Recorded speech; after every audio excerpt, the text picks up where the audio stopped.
সবাইকে শুভেচ্ছা ও ভালোবাসা জানিয়ে আমি আফতাব হালদার আজ শুরু করছি দেশের খবর। যতটা প্রচার করা হয়েছে ততটা বেকারত্ব এই দেশে নেই, এমনটাই মনে করছে মোদি সরকার। আর সেই দাবিকে ইন্ধন দিতে হঠাৎ আসরে নামলেন রিজার্ভ ব্যাংক অফ ইন্ডিয়া।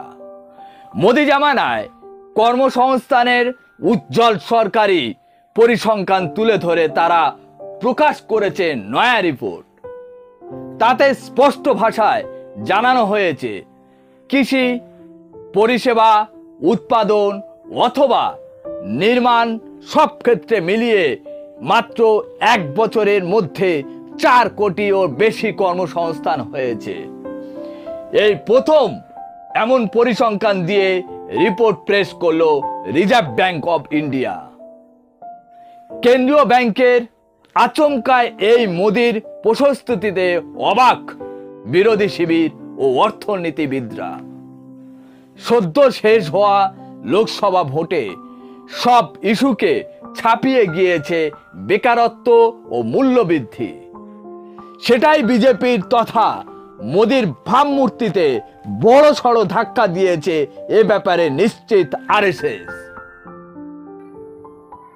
এমনকি দেশ বিদেশের এক ঝাঁক আর্থিক সংস্থার সাম্প্রতিক সমীক্ষায় ভারতের বেকারত্ব নিয়ে উদ্বেগ প্রকাশ করা হয়েছে। কিন্তু সংখ্যাগরিষ্ঠতা হারিয়ে ও সে কথায় মানতে নারাজ কেন্দ্র সরকার।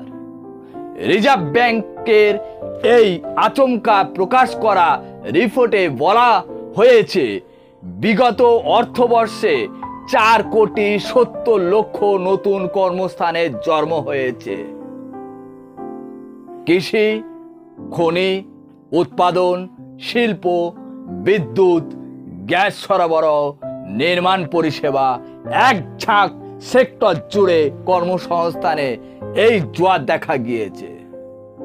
সরকারের হাতে থাকা বিভিন্ন পরিসংখ্যানের বিশ্লেষণ করে এই রিপোর্ট তৈরি করেছে আরবিআই।